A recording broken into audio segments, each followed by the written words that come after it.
Así que voy a hacer un repaso breve de lo que estudiamos anoche. ¿Qué profecía estudiamos anoche para los que estuvieron? La profecía de Daniel, el capítulo 7. Vamos a repasar los eventos importantes de Daniel 7. En primer lugar tenemos un león. ¿Qué representa el león? Babilonia. Es decir, la cadena profética comienza con el reino que existe en los días de Daniel. Comienza con Babilonia. Luego entonces tenemos un oso. ¿Qué representa el oso? Los medos y los persas que conquistan a Babilonia. Luego tenemos un leopardo. ¿Qué representa el leopardo? Grecia, que conquista al reino de los medos y los persas. Luego tenemos una cuarta bestia espantosa y terrible, que tiene dientes de hierro, que lo conecta con Daniel 2, a donde tenemos las piernas de hierro. Y dice que esta bestia desmenuza, destroza, pisotea todo lo que consigue por el camino. Y esta cuarta bestia tiene 3 etapas consecutivas de dominio. ¿Cuáles son esas 3 etapas de dominio que tiene esta cuarta bestia? En primer lugar, la cuarta bestia gobernando por un periodo sin cuernos. Eso lo estudiamos anoche. La mayoría del tiempo de este cuarto reino, el reino existe sin cuernos. Pero luego, hacia el final de su periodo de dominio, en la cabeza de esta cuarta bestia le salen ¿qué? Le salen 10 cuernos. Y luego cuando los 10 cuernos están completos, en medio de los 10 sale un cuerno pequeño, un cuerno pequeño. Ahora, nosotros estudiamos anoche qué representa todo esto.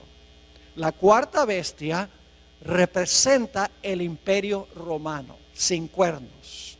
El imperio romano fue un imperio no dividido durante la mayor parte de su existencia. El imperio romano desde el año 168 a.C. hasta el año 476 después de Cristo fue un solo reino unido. Pero en el 476 el imperio romano se había dividido en 10 reinos como resultado de las invasiones de las tribus bárbaras en lo que hoy es Europa occidental. Y luego, cuando estaban esos reinos completos, se levantó el cuerno pequeño que anoche identificamos como Roma papal, el papado, no la iglesia católica. Es un error decir que el cuerno pequeño representa la iglesia católica, no, representa el papado. El papado es un sistema que une la iglesia con el Estado. Eso es lo que significa la palabra papado, y eso lo vamos a ampliar más en nuestros estudios a través del día de hoy. Es decir, el cuerno pequeño gobierna 1260 años después que se levanta.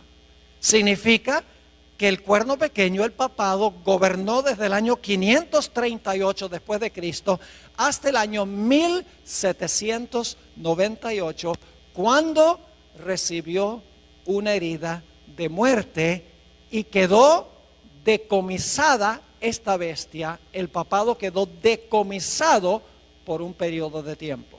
Es decir, Daniel 7 nos ha llevado en la cadena profética a través de Babilonia, Medo-Persia, Grecia, el imperio romano dividido y el dominio papal hasta 1798.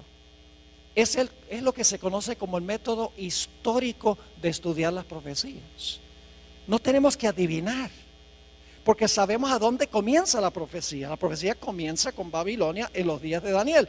Sabemos dónde termina finalmente la profecía, aunque no incluimos eso anoche. Termina cuando Cristo toma el reino en Daniel 7.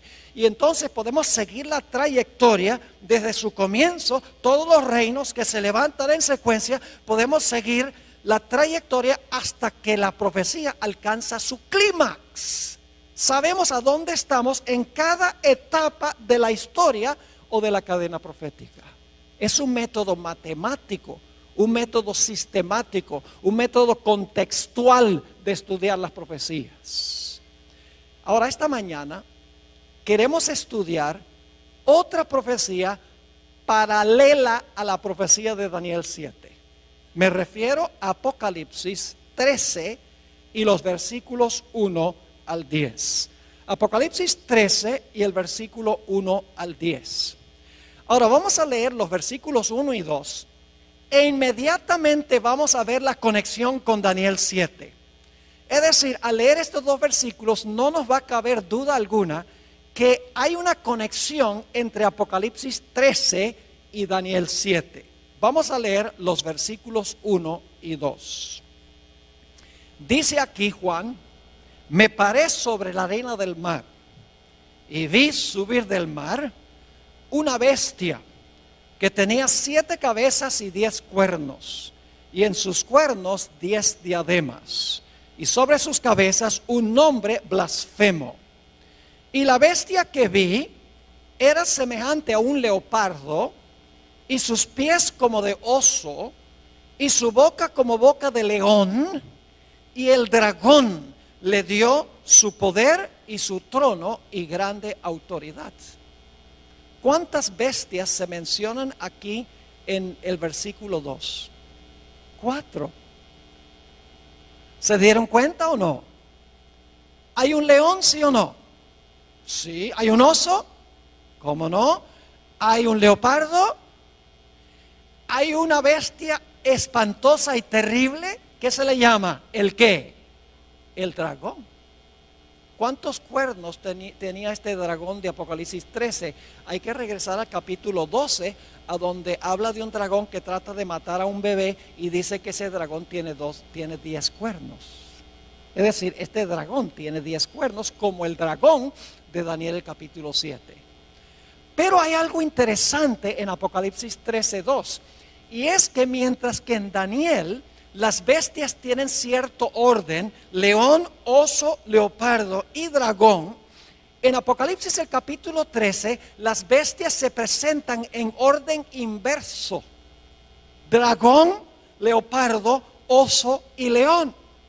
Y uno se pregunta, ¿por qué en Daniel empieza con el león y termina con el dragón, mientras que en Apocalipsis el capítulo 13 comienza con el dragón y termina con el león? La razón es muy sencilla. Daniel está viviendo en el periodo del león y está mirando hacia adelante, mientras que Juan está viviendo en el periodo del dragón, el imperio romano, y está mirando hacia atrás. Esto demuestra claramente la trayectoria profética. Ahora, hay un punto crucial que quiero recalcar, y es que la bestia de Apocalipsis 13 representa lo mismo que el cuerno pequeño. Esa es una premisa básica. El cuerno pequeño y la bestia representan el mismo poder. Y ustedes dirán, pastor, ¿cómo sabe usted que el cuerno pequeño y la bestia representan el mismo poder? Hay 3 razones por las cuales sabemos que el cuerno pequeño y la bestia representan el mismo poder histórico. La primera razón es que el cuerno pequeño y la bestia están en el mismo punto de la secuencia. En Daniel 7 tenemos león, oso, leopardo, dragón, 10 cuernos, cuerno pequeño. Mientras que en Apocalipsis el capítulo 13 tenemos también león, oso, leopardo, dragón, 10 cuernos, bestia. Es decir, la bestia se encuentra en la misma secuencia, en el mismo lugar en la secuencia que el cuerno pequeño. Así que como se encuentra en el mismo lugar en la secuencia o en la cadena profética, sabemos que el cuerno pequeño y la bestia representan el mismo poder. Es decir, en primer lugar sabemos que la bestia y el cuerno pequeño son el mismo poder porque están en el mismo lugar en la cadena profética. Hay una segunda razón. La segunda razón es que el cuerno pequeño y la bestia desempeñan las mismas actividades, tienen las mismas características. Ustedes recuerdan que el cuerno pequeño dice que persiguió a los santos del Altísimo. Dice también que el cuerno pequeño habló blasfemias contra el Altísimo y pensó que podía cambiar ¿qué? La ley de Dios. Ahora en Apocalipsis 13, si van conmigo, Apocalipsis 13 y el versículo 7, fíjense lo que se dice de la bestia. Dice, y se le permitió hacer guerra contra los santos y ¿qué? Y vencerlos. ¿La bestia hizo lo mismo que el cuerno pequeño, sí o no? ¿Persiguieron ambos a los santos? Claro que sí. Ahora noten Apocalipsis 13 y el versículo 5, la primera parte. Dice, también se le dio boca que hablaba grandes cosas y blasfemias. ¿La bestia hablaba blasfemias, sí o no? ¿El cuerno pequeño habló blasfemias? Claro que sí. Es decir, que el cuerno pequeño y la bestia desempeñan las mismas acciones. Ahora ustedes dicen, ¿dónde está en Apocalipsis 13 el cambio de la ley? Aparentemente no aparece en Apocalipsis 13, pero sí aparece. En Daniel 7 dice que el cuerno pequeño pensó que podía cambiar la ley. Y nosotros sabemos que ese cambio en la ley primordialmente fue el cambio del día de reposo del sábado al domingo. Ahora yo pregunto, en Apocalipsis 13, ¿qué va a imponer la bestia que se levanta de la tierra? Va a imponer la marca de la primera bestia. La marca de la bestia es el cambio que hizo la bestia ¿en qué? En la ley de Dios. Es decir, al final de la historia, los Estados Unidos, vamos a encontrar, va a imponer la marca, va a imponer el cambio en la ley que hizo el cuerno pequeño durante los 1260 años. En segundo lugar, la razón por la cual sabemos que el cuerno pequeño y la bestia representan el mismo poder es porque desempeñan las mismas acciones. La tercera razón por la cual sabemos que el cuerno pequeño y la bestia representan el mismo poder es que ambos gobiernan el mismo periodo de tiempo. Noten Apocalipsis 13 y la última parte del versículo 5. Dice, también se le dio boca que hablaba grandes cosas y blasfemias, y se le dio autoridad para actuar ¿cuánto tiempo?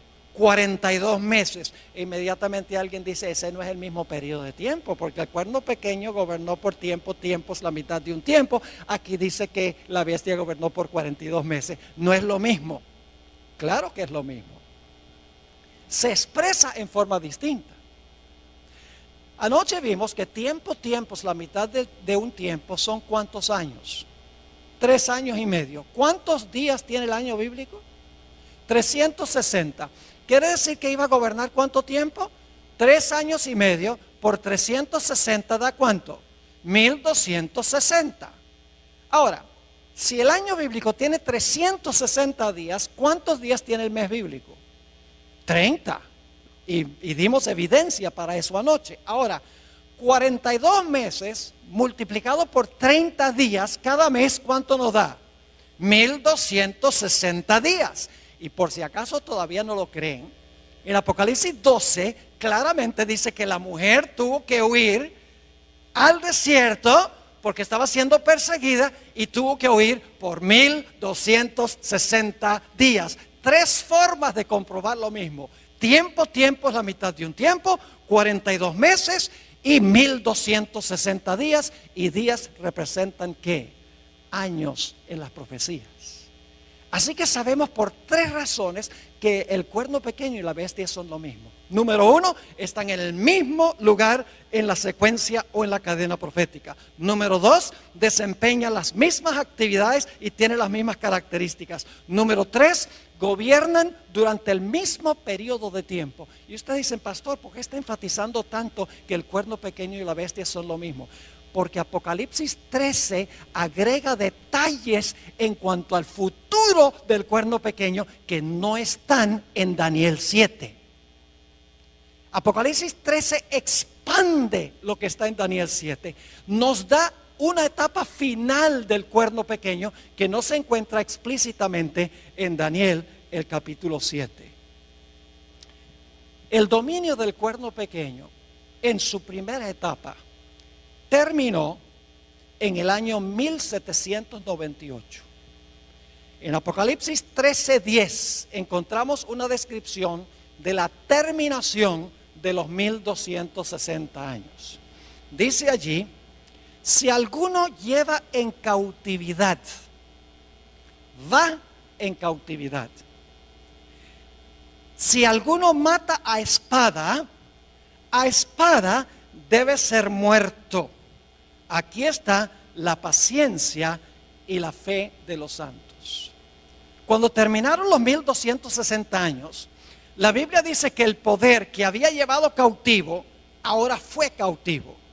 El poder que había matado con la espada, ahora es muerto con la espada. Cautiverio y espada son el castigo de la bestia que gobernó durante un periodo de 42 meses. Ahora, ¿qué significa que este poder que llevaba en cautiverio iba a ir en cautiverio? Generalmente, como adventistas, nosotros decimos que el cautiverio representa el hecho de que el Papa Pío VI fue llevado cautivo a Francia, a donde murió en exilio. Generalmente le aplicamos esto específicamente a un papa. Pero mis hermanos y hermanas, esto tiene una explicación mayor. No es meramente un papa el que va a cautiverio en 1798. Es la bestia. Todo el sistema va en cautiverio en 1798. No solamente un papa individual. Ahora, en unos momentos vamos a ampliar más lo que significa que la bestia fue llevada cautiva en 1798 y que recibió una herida de la espada. Hablemos en primer lugar de la espada. ¿Qué representa la espada que la bestia usaba para matar y que le dio la herida mortal a la bestia? Si yo les preguntara qué representa la espada, probablemente muchos dirían, bueno, la espada representa la Biblia, la palabra de Dios. Y en verdad en la Biblia, la espada representa la palabra de Dios. No podemos negar eso. Porque el apóstol Pablo dice en Efesios 6:17 que tomad el yelmo de la salvación y la espada del Espíritu, que es la palabra de Dios. Es decir, en la Biblia la espada puede representar la palabra de Dios, pero aquí en este pasaje no representa la espada la palabra de Dios. La espada que hirió a la bestia no es la Biblia, no es la palabra de Dios. Y usted dice, pero pastor, si claramente Pablo dice que la espada del Espíritu es la palabra de Dios. Escuchen bien, hermanos y hermanas, en la Biblia los símbolos no siempre significan lo mismo. Por ejemplo, si yo les preguntara qué representa un león, ¿qué me dirían? ¿Un león puede representar a Jesús? El león de la tribu de Judá. ¿Puede representar a Satanás? Anda cual león rugiente buscando a quien devorar. ¿Puede representar a Babilonia? ¿Puede representar a Judá, hijo de Jacob? Nada más porque encuentra la palabra león, no significa que la palabra león representa lo mismo a través de toda la Biblia. Si yo les preguntara qué representa levadura, ¿qué me dirían? La gente dice pecado, pero no solamente representa el pecado, porque en la parábola que dio Jesús de la levadura, donde se coloca la levadura en la masa y la masa crece, la lección de Jesús es que cuando el Espíritu Santo está en la iglesia crece. Es decir, levadura allí no significa pecado. No podemos creer que cuando se coloca el pecado en la iglesia crece. No, cuando se coloca el Espíritu Santo, la iglesia crece. Otro ejemplo, la expresión hijos de Dios. Algunas personas dicen, en el libro de Job dice que vinieron a presentarse los hijos de Dios delante de Jehová, entre los cuales vino Satán. Claramente son ángeles. Así que dicen, en Génesis 6, cuando dice que los hijos de Dios vieron que las hijas de los hombres eran hermosas, entonces esos fueron ángeles que cohabitaron con mujeres humanas. ¿Han oído esa interpretación? Y luego produjeron un híbrido que era parte ángel y parte ángel caído y parte humano. Pero lo que están haciendo es cometiendo el error de decir que la expresión hijo de Dios significa lo mismo en todos los contextos. Yo pregunto, la expresión hijo de Dios puede significar otra cosa en otros contextos. Nosotros somos hijos de Dios. Mirad cuál amor nos ha dado el Padre, que seamos llamados hijos de Dios. Entonces todos somos angelitos. No, la expresión hijos de Dios varía de acuerdo al contexto en el cual se encuentra. Así que cuando aquí dice que la espada hirió a la bestia, nada más porque Pablo dice que la espada del Espíritu es la palabra de Dios, no significa que aquí la espada representa la Biblia o la palabra de Dios. Aquí la espada no puede representar la palabra de Dios. Y usted dice, ¿por qué no? Escuchen bien. Dice que la bestia usaba la espada para matar. Yo pregunto, ¿el papado usaba la Biblia para matar a la gente? ¿El papado usaba la Biblia para matar a la gente? No. Así que podemos saber que esta espada que hirió a la bestia no puede ser la Biblia, porque dice que la espada que la bestia usaba para herir es la misma espada que le iba a dar la herida mortal. Entonces, claro, la clave es ¿qué representa entonces en Apocalipsis 13 la espada? La Biblia le da otra explicación a la espada. Romanos 13 y el versículo 1 al 4 habla de otra interpretación de lo que es la espada. Y esta interpretación se aplica a Apocalipsis 13. Dice allí en Romanos 13, 1 al 4, sométase toda persona a las autoridades superiores. ¿Quiénes son las autoridades superiores? El gobierno, muy bien, el poder civil. Porque no hay autoridad sino de parte de Dios. Y las que hay por Dios han sido establecidas. De modo que quien se opone a la autoridad, es decir, al poder civil, a lo establecido por Dios resiste. Y los que resisten acarrean condenación para sí mismos. Porque los magistrados, ahí está hablando del gobierno, porque los magistrados no están para infundir temor al que hace el bien, sino al malo. ¿Quieres pues no temer la autoridad? ¿Quieres no tenerle miedo al gobierno, al poder civil? Haz lo bueno y tendrás alabanza de ella. Y ahora viene el versículo clave. Porque es servidor de Dios para tu bien. Pero si haces lo malo, teme, porque no en vano que lleva la espada, pues es servidor de Dios, vengador para castigar al que hace lo malo. ¿Quién tiene la espada? El poder civil tiene la espada. ¿Y cómo usa el poder civil la espada? Yo pregunto, si una persona le roba a otra persona, ¿el poder civil usa la espada para encarcelar a esa persona? ¿Cómo no? En algunos estados, como Texas, si un individuo es culpable de asesinato, el poder civil usa la espada para ejecutar el decreto de muerte contra esa persona. ¿Cómo no? La espada significa la capacidad que tiene el poder civil para castigar violaciones del Código Civil. Usa la espada para castigar a los que violan el Código Civil, que violan las leyes legítimas del gobierno. No es la Biblia, es la capacidad de castigar violaciones del Código Civil. Es decir, la espada la posee el poder civil. La iglesia tiene su espada. ¿Y cuál es la espada de la iglesia? La Biblia. ¿Y cómo usa la iglesia su espada? Cualquiera que no está de acuerdo, le cortan la cabeza. Estoy hablando sarcásticamente. No. En el día postero tendrán que arreglárselas con Dios. Pero la iglesia se le ha dado la espada, y la espada la usa predicando el evangelio. Yo estoy usando la espada ahora.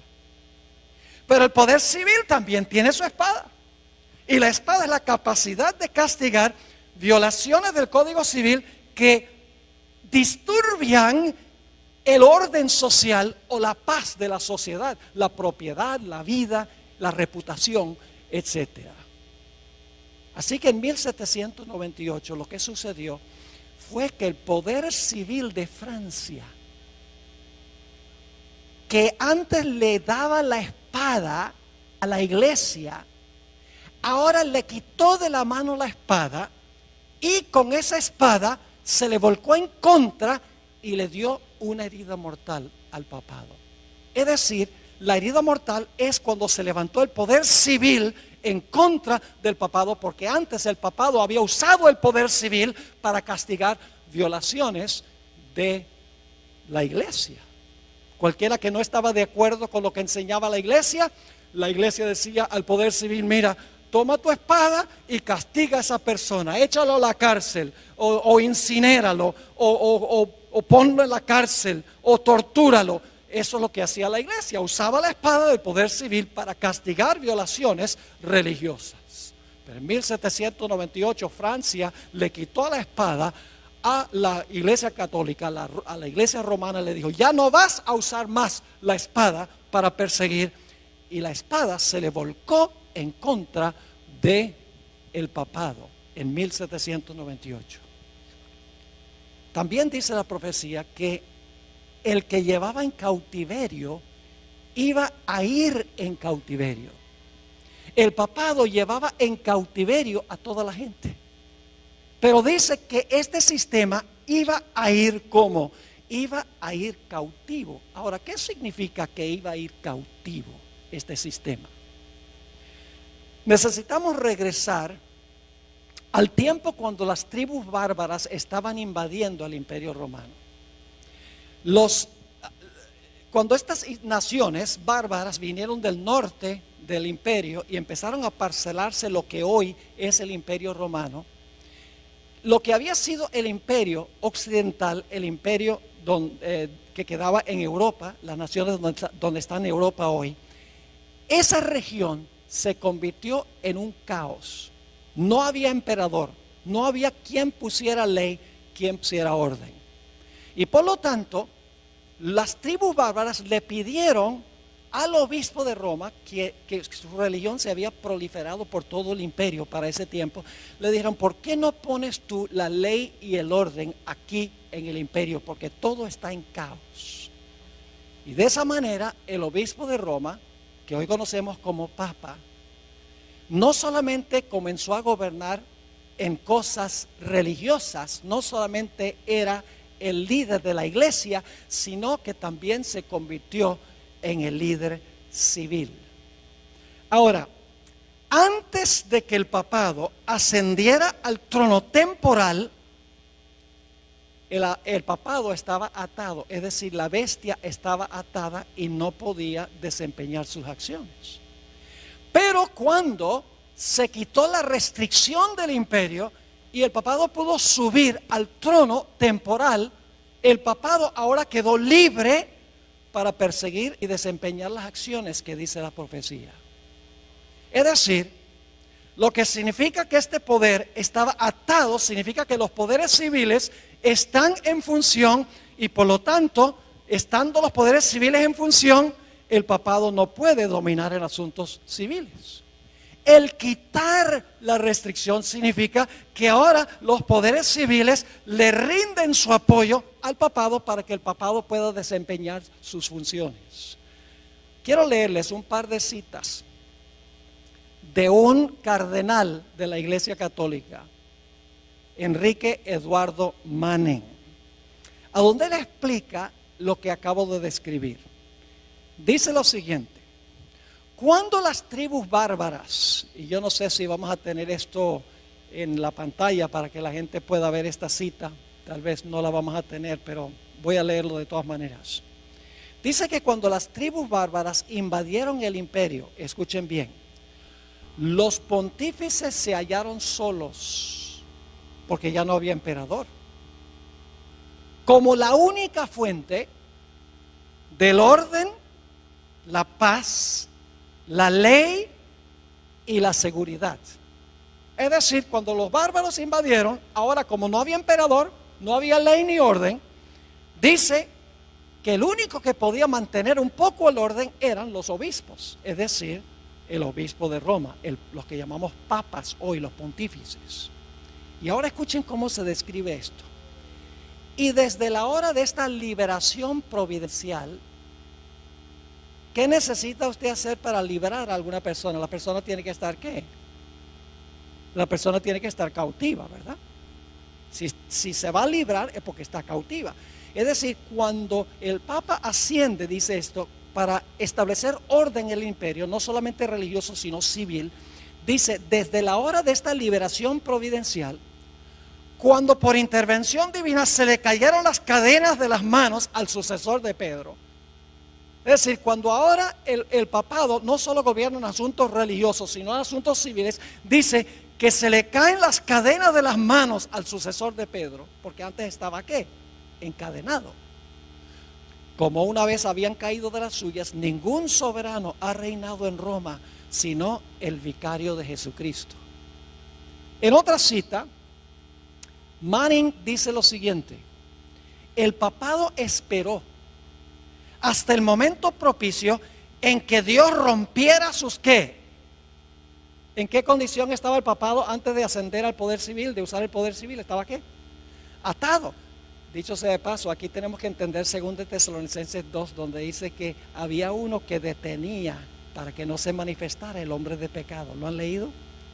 ¿Qué era lo que detenía al papado para que no pudiera manifestarse? El poder civil de Roma. Mientras el poder civil de Roma estaba, el hombre de pecado estaba ¿qué? Atado. Cuando es quitado del medio el poder civil y ahora el papado gobierna, ahora es ¿qué? Librado. ¿Están entendiendo o no? Ahora dice, el papado esperó hasta el momento propicio en que Dios rompiera sus ataduras y lo librara de la sujeción a los poderes civiles. ¿De qué es la liberación del papado? Son librados de sujetarse ¿a qué? A los poderes civiles, colocándolo así sobre el trono como dueño de su propia soberanía temporal. En 1798 lo que sucedió fue que la espada del poder civil de Francia, donde antes Francia usaba la espada para defender a la iglesia, el gobierno francés dijo, le quitó la espada y dijo, ya no te vamos a prestar la espada. La espada se levantó en contra del papado, le dio la herida mortal. Y en vez del papado ahora estar libre de ejercer dominio temporal, ahora el gobierno francés y nación tras nación en Europa le pone restricciones, no dejan que la iglesia use el poder civil y por lo tanto se le ponen otra vez las esposas a este sistema y queda encarcelado. Yo pregunto, ¿qué tendría que suceder para que este poder recupere su libertad y se sane de su herida? ¿Qué tendría que pasar? Tendría que recuperar el apoyo de la espada ¿qué? Del poder civil. Y tendría que permitir las naciones del mundo que este poder los use de nuevo, y entonces el papado ya no estaría restringido, sino que estaría ¿qué? Libre. Eso fue lo que sucedió en 1798. La iglesia quedó atada en el sentido de que ya no podía usar los poderes civiles. Recibió la herida mortal de la espada porque la espada ya no se prestó para ser usada por la iglesia para perseguir a aquellos que no concordaban con ella. Pero la profecía de Apocalipsis 13 nos dice que habrá otra etapa del cuerno pequeño o de la bestia.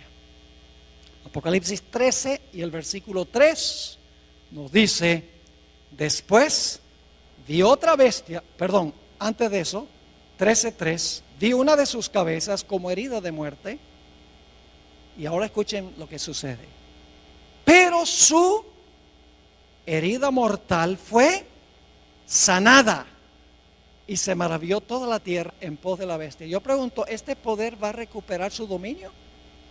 Sí. Recibió una herida mortal en 1798. Fue a cautiverio. Los poderes civiles ya no podían ser usados por este sistema. Pero la Biblia nos dice que este poder que recibió una herida de muerte, su herida mortal será sanada. Y toda la tierra se maravillará en pos de este sistema. Y claro, surge la pregunta, ¿cómo puede suceder esto? ¿Qué nación en su sano juicio le devolvería la espada y la libertad a este sistema tan despótico? Ahora llegamos a un punto, hermanos y hermanas, que parece casi increíble lo que vamos a estudiar en los próximos minutos. En Apocalipsis 13:11, inmediatamente después de hablar de la herida mortal y el cautiverio de la bestia, habla de una segunda bestia que se levanta de la tierra. Vamos a leer Apocalipsis 13:11. Después vi otra bestia que subía de la tierra Y tenía 2 cuernos semejantes a los de un cordero, pero hablaba como un dragón. Ahora, ¿qué representa esta segunda bestia de Apocalipsis 13? Les voy a dar las características rapidito. En primer lugar, tiene que levantarse alrededor del año 1798. Porque dice que después de ver a la primera bestia, vio levantarse a esta segunda bestia. Es decir, este poder tiene que levantarse alrededor del año 1798, cuando la primera bestia recibe su herida mortal. En segundo lugar, esta bestia que se levanta de la tierra tiene que levantarse en un lugar distinto que las primeras bestias. Las primeras 4 bestias se levantaron en Asia y en Europa. Los primeros 2 poderes son asiáticos. Los 2 siguientes poderes son europeos. Pero esta bestia no se levanta del mar a donde se levantaron las primeras bestias. Se levanta de la tierra. Tiene que levantarse en otro sitio distinto. Este poder tiene que ser una superpotencia mundial políticamente, porque va a mandar a todo el mundo a adorar a la primera bestia. Tiene que ser una potencia económica, porque va a poder prohibir comprar y vender a nivel global. Tiene que ser una superpotencia militar, porque va a imponer el decreto de muerte contra aquellos que no adoren a la primera bestia y reciban su marca. También sabemos que esta segunda bestia es más joven que la primera bestia. La primera bestia tuvo una larga trayectoria, 1260 años, recibió su herida mortal y luego se levanta, está retoñando después de 1798, esta bestia que se levanta de la tierra. La segunda bestia es más joven que la primera bestia, pero es contemporánea con la primera bestia. Ahora, lo más insólito e increíble, mis hermanos y hermanas, es que esta segunda bestia que se levanta de la tierra va a ayudar a la primera bestia a recuperar el poder que perdió, a recuperar su libertad y su espada. Ustedes dicen, ¿cómo sería posible eso?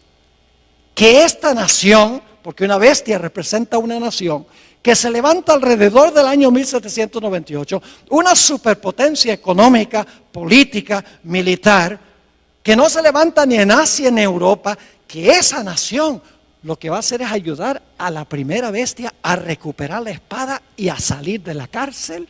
¿Cómo es posible tal cosa? Es lo que la profecía dice. Ahora escuchen, las bestias de Daniel 7, cada una pelea con la bestia anterior para quitarle el poder. El oso acaba con el león. El leopardo acaba con el oso. Y la bestia espantosa y terrible acaba con el leopardo. Pero la función de esta bestia que se levanta de la tierra no es pelear contra la bestia anterior, sino ayudarle a recuperar su poder. Y usted dice, ¿cómo sabe eso? Hermanos y hermanas, porque la profecía dice que todo lo que hace esta segunda bestia es para complacer a la primera. No para pelear con la primera, sino para complacerla. Vamos a notar los detalles. Apocalipsis 13, 12. Apocalipsis 13, 12. Hablando de esta segunda bestia, dice, y ejerce toda la autoridad ¿de quién? De la primera bestia. ¿Por autoridad de quién gobierna la segunda bestia? De la primera. Dice, ejerce toda la autoridad de la primera bestia y luego dice, en presencia de ella. Esa expresión, según algunas versiones, significa a favor de ella. Es decir, esta bestia que se levanta de la tierra, en primer lugar, ejerce la autoridad de la primera bestia. Todo lo que hace es con el fin de favorecer a la primera bestia. Y luego sigue diciendo, y hace que la tierra y los moradores de ella adoren a la primera bestia. Fíjese, ejerce la autoridad de la primera bestia. Lo que hace, lo hace en presencia de la primera bestia. Además de eso, manda a todos a adorar a la primera bestia. ¿Y sabe qué más hace? Una imagen de la primera bestia. Impone la marca de la primera bestia. ¿Cuál es la función de esta segunda bestia?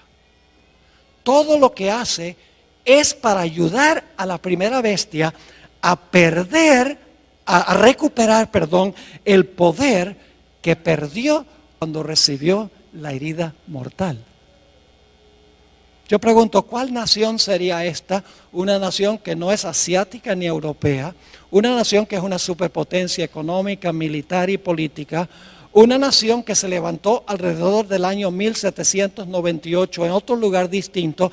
¿Cuál es la única nación que puede estar representada aquí?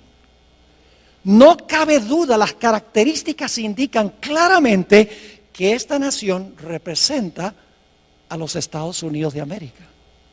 Dice, pastor, esto es ridículo. Usted está diciendo que los Estados Unidos, que incorporó en su constitución la libertad civil y religiosa, que le va a devolver al papado su libertad y le va a brindar otra vez la espada del poder civil para perseguir a los que no están de acuerdo con lo que enseña y practica la iglesia. Pastor, eso es ridículo. Nunca podría pasar en este país de la libertad. Yo pregunto, ¿en qué se parece un cordero a un dragón? En nada. Esta es una bestia contradictoria. Porque mientras que tiene dos cuernos como de cordero, ¿qué hace? Habla como dragón. Ahora necesitamos dedicar unos minutos a hablar de la característica principal que yo veo aquí que necesitamos entender. Los dos cuernos como de cordero que tiene esta bestia. La bestia esta representa a los Estados Unidos. Las características son demasiado claras. Y dice que esta bestia tiene dos cuernos como de cordero. Ahora la pregunta clave es, ¿qué representan los dos cuernos como de cordero? El paralelo más cercano que tenemos se encuentra en Daniel 8. Así que vamos a Daniel 8, el capítulo 8 y el versículo 3. Ahí encontramos un carnero. ¿Y cuántos cuernos tiene el carnero? Dos cuernos tiene el carnero. Es una sola nación, porque es un solo carnero. Pero ese solo carnero tiene ¿qué? Tiene dos cuernos. Dice allí, en Daniel 8:3, alcé los ojos y miré. Y he aquí un carnero, una sola bestia, que estaba delante del río y tenía dos cuernos. Y aunque los cuernos eran altos, uno era más alto que el otro y el más alto creció después. Así que quiero que se imaginen un carnero, que es un cordero macho. El carnero tiene dos cuernos, una nación con dos cuernos. Ahora la pregunta clave es, ¿qué representan los dos cuernos? Los dos cuernos representan dos reinos en esa misma nación. Noten el versículo 20. El versículo 20 tiene la explicación. Dice, en cuanto al carnero que viste, que tenía dos cuernos, estos son los reyes ¿de qué? De Media y de Persia. Era una nación que se componía de dos reinos. Entonces yo pregunto, ¿qué representan los dos cuernos como de cordero? Tiene que ser una sola nación porque es una sola bestia. Pero como tiene dos cuernos como de cordero, debe ser una nación que se compone de dos ¿qué? De dos reinos, porque los cuernos representan reinos. Usted no puede decir que los 10 cuernos en la cabeza del dragón son reinos. Y los dos cuernos aquí en la cabeza del carnero son reinos. Pero en Apocalipsis 13, entonces los dos cuernos no son reinos. Cuernos en cabeza de bestia son reinos. Es decir, esta bestia de Apocalipsis 13 es una sola nación, una sola bestia, pero en esa nación existen lado a lado dos reinos. Y lo importante que queremos notar es que son dos cuernos como de cordero. Son dos reinos, los mismos dos reinos que reconoció Jesús, el Cordero de Dios, porque la palabra cordero aparece 29 veces en Apocalipsis y siempre se refiere a Jesús. Es decir, los dos cuernos representan los dos reinos que reconoció Jesús, el Cordero de Dios. E inmediatamente nos preguntamos, ¿cuáles dos reinos reconoció Jesús, el Cordero de Dios? La Biblia lo dice. Mateo 22, versículo 19 al 21. Mateo 22 y el versículo 19 al 21. Aquí Jesús claramente dijo que representan los cuernos.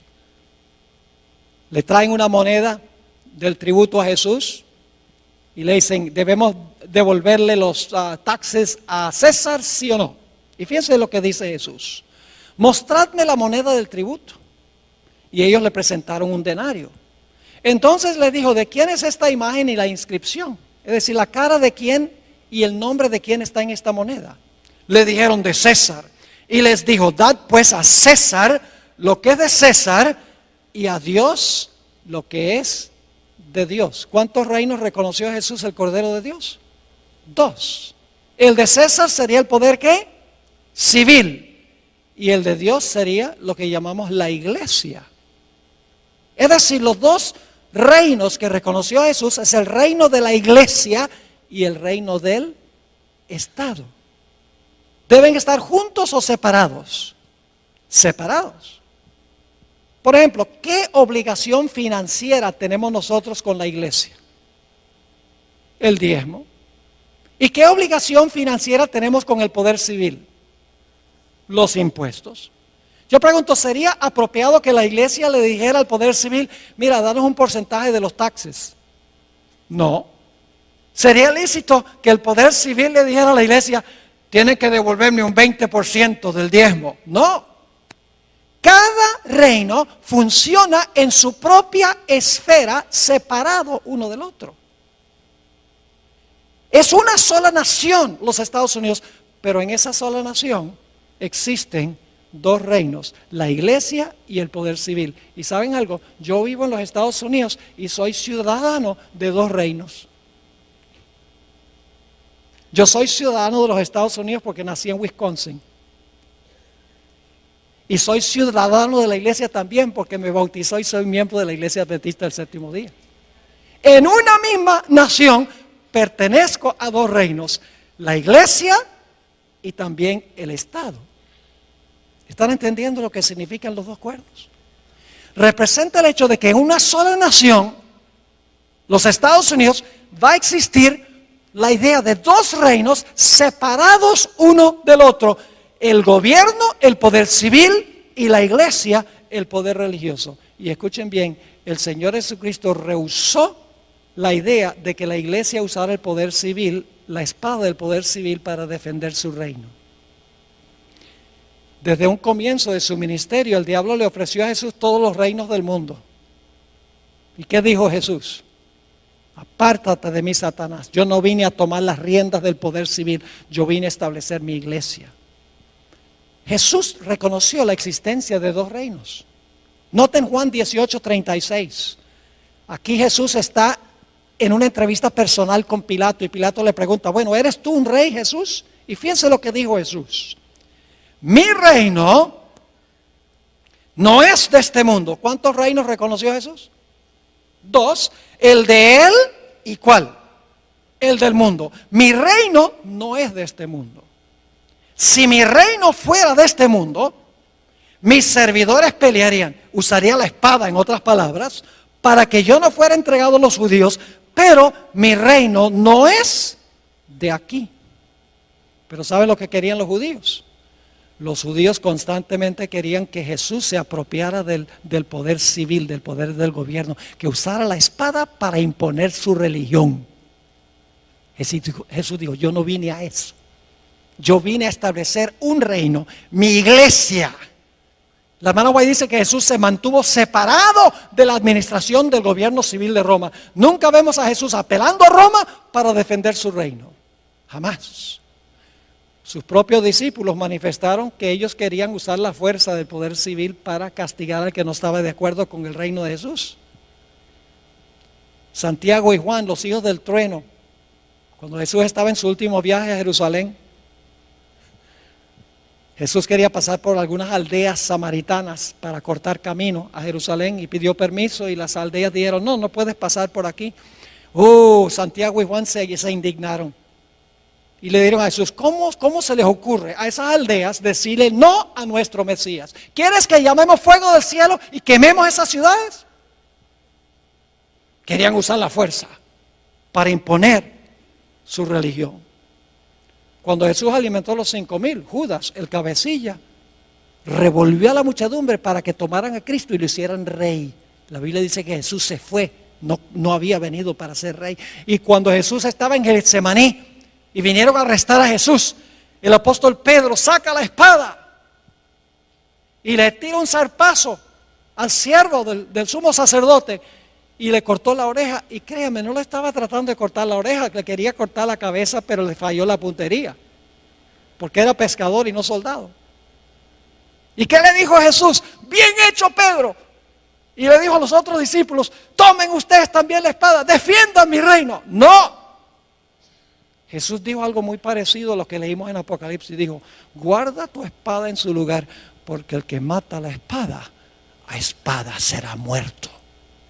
Apocalipsis 13:10 está en los evangelios. El Señor Jesucristo no vino a este mundo para establecer su reino usando la espada del poder civil. Pero yo pregunto, después de algunos siglos, ¿qué hizo la iglesia? La iglesia se tornó apóstata porque ascendió al trono, fue librado de los poderes civiles y ascendió ahora para gobernar, salió de la cárcel, fue librado y ahora gobierna en asuntos civiles y usa la espada del poder civil para imponer su religión. Eso pasó en los días de Constantino. En adelante la iglesia se tornó apóstata. Y el reino que Jesús había rechazado, ahora el obispo de Roma dijo, yo lo acepto. ¿Están entendiendo lo que significa la liberación de este sistema? Lo que significa el tomar la espada. Mis hermanos y hermanas, lo que sucedió en 1798 fue que el poder civil le quitó el apoyo de la espada al papado. Dijo, ya no nos vas a usar más. Y como ya no lo podía usar más, este poder quedó cautivo, quedó amarrado. El mismo libro de Apocalipsis explica qué significa estar atado o estar librado. Permítame mencionar brevemente eso y luego terminamos. Yo pregunto, ¿el diablo hoy en día está suelto causando desastres? ¿Por qué puede Satanás hoy en día causar tantos desastres? Porque él tiene gente que lo apoya, ¿sí o no? Mientras tiene sus gentes, primordialmente los reyes de la tierra, está libre. Pero ¿qué sucede en la segunda venida de Jesús? Todos los que lo apoyan, ¿qué? Van a quedar muertos. Y como resultado, ¿qué va a pasar con Satanás?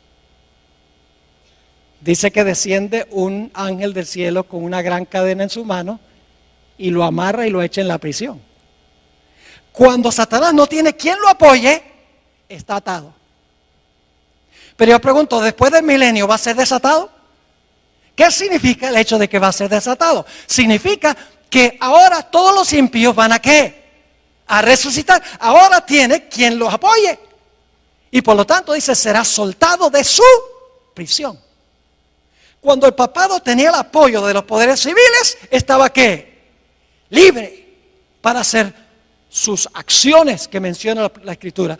Pero cuando recibió la herida mortal, cuando perdió el apoyo del poder civil, ¿qué sucedió? Quedó ¿qué? Atado. Pero yo pregunto, ¿va a llegar el momento en que va a ser desatado? Sí, cuando los poderes civiles le brinden otra vez su apoyo. ¿Me están entendiendo lo que estoy diciendo? Segundo de Tesalonicenses 2 es un capítulo supremamente importante para entender esto. Mis hermanos y hermanas, Jesús vino solo para establecer un reino espiritual, la iglesia. Y que la iglesia usara la espada del Espíritu, que es la palabra de Dios. Nunca usar el poder civil.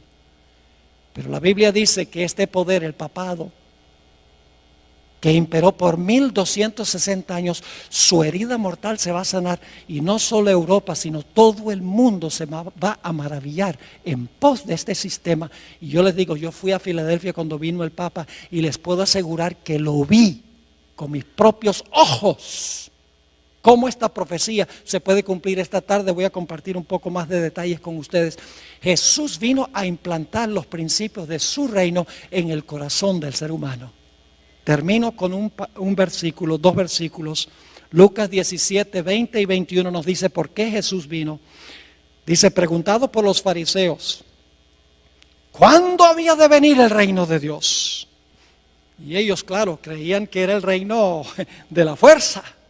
Le respondió y dijo: el reino de Dios no vendrá con advertencia. La palabra significa no vendrá con una exhibición externa de poder. Ni dirán, helo aquí o helo allí. Porque he aquí, el reino de Dios está en vosotros. Una mejor traducción que entre es: el reino de Dios está en vosotros. Cristo vino a implantar los principios de su reino en el corazón humano. No vino a tomar las riendas del poder civil para imponer por la fuerza su religión. Vamos a repasar para colocar el marco de lo que vamos a hablar esta tarde. Babilonia, Medo-Persia, Grecia, el Imperio Romano dividido. El papado gobierna 1260 años.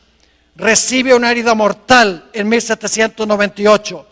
Por un tiempo el poder está inactivo, pero mientras ese tiempo inactivo existe, se levanta otra nación. Cuando cae la primera en 1798, los Estados Unidos, y después de un periodo de inactividad, el poder que gobernó durante los 1260 años va a recuperar la espada y su libertad. ¿Dónde estamos en la cadena profética? Dígame usted, ¿dónde estamos en la cadena profética? Hermanos y hermanas, nosotros estamos ahora en la terminación del periodo de la herida mortal. El próximo evento, el evento final en la cadena profética, es cuando este sistema recupere la espada y la libertad. Y hoy hay señales que demuestran que eso está sucediendo. Bajo el pretexto del cambio climático, podría presentarles un tema de 1 hora nada más sobre eso. ¿Han oído ustedes del proyecto 2030 de las Naciones Unidas? Esto no es sensacionalismo, esto lo han puesto en forma escrita. Con el liderazgo del papado, la encíclica Laudato Si, todos los gobernantes del mundo en París, de las naciones del mundo, firmaron un acuerdo para acabar para el año 2030, y hay un montón de especificaciones, para el año 2030, acabar con el problema del cambio climático y acabar totalmente con la pobreza a nivel mundial. Y el que está detrás de eso es el Papa Francisco I. Todo el mundo, todos los reyes de la tierra están siguiendo la agenda de la Iglesia romana, como que han olvidado la historia. Nuestro propio presidente Barack Obama desconoce estas cosas, porque han olvidado la historia, ya sea voluntariamente o ya sea porque ignoran la historia. La Biblia dice que la van a repetir. Nosotros tenemos una función, hermanos y hermanas, y es proclamar estas cosas. Porque la gente está inquieta, la gente no sabe qué está pasando, la gente sus corazones están angustiados de temor, porque no saben para dónde va todo esto. La iglesia adventista sabe para dónde va todo esto.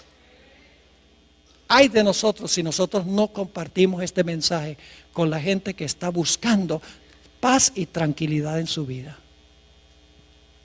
¿Le quedó claro lo que estudiamos? Gloria a Dios. Ahora esta tarde lo que vamos a hacer en el primer tema, creo que es a las 3 de la tarde, le voy a comprobar, leyendo citas de los fundadores constitucionales de los Estados Unidos, a donde ellos vez tras vez en sus escritos dicen: lo que caracteriza a esta nación es que hay dos reinos, la iglesia y el Estado, separados uno del otro. Lo dice la primera enmienda a la Constitución de los Estados Unidos. Ahí están los dos cuernos como de cordero. En la misma Constitución de los Estados Unidos están los dos cuernos. Y en los escritos de George Washington, está en los escritos de Benjamin Franklin, está en los escritos de James Madison, de Thomas Jefferson, de Juan Adams. Todos se refieren a estos dos cuernos, libertad civil y libertad religiosa, separando la iglesia del Estado. El papado dice: no, lo que tenemos que hacer es unir la iglesia con el Estado. Eso es lo que hace que el papado sea papado. Es que es capaz de unir la iglesia con el poder civil para imponer por la fuerza su religión y sus prácticas. Quiero aclarar que no me estoy refiriendo aquí a las personas que pertenecen, individuos que pertenecen a esta iglesia.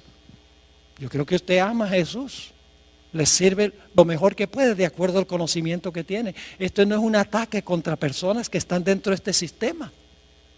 Que la gente desconoce esto. Pero Dios llama a esa gente a salir de ese sistema una vez que conocen la verdad. Oremos. Padre Celestial, gracias te damos por la claridad de la cadena profética. No tenemos que especular, ni adivinar, ni conjeturar, ni sensacionalizar. Todo está en su orden exacto, como ha sucedido y sucederá. Padre, no es suficiente conocer estas cosas. Necesitas, a través de tu Santo Espíritu, que nuestra vida espiritual se caliente. Que sintamos este celo por proclamarle al mundo estas grandes verdades. Para que puedan tener una relación más estrecha contigo y puedan formar un carácter a prueba de fuego. Gracias te damos, Señor, por el privilegio de estar en este lugar tan cómodo. Pronto este privilegio terminará. Ayúdanos, Señor, en estos tiempos de relativa prosperidad a aprovechar los privilegios que tú nos concedes y a cumplir nuestra responsabilidad. Gracias, Padre, por habernos acompañado y por acompañarnos esta tarde. Te lo pedimos en el precioso nombre de nuestro Señor y Salvador Jesús. Amén. Amén.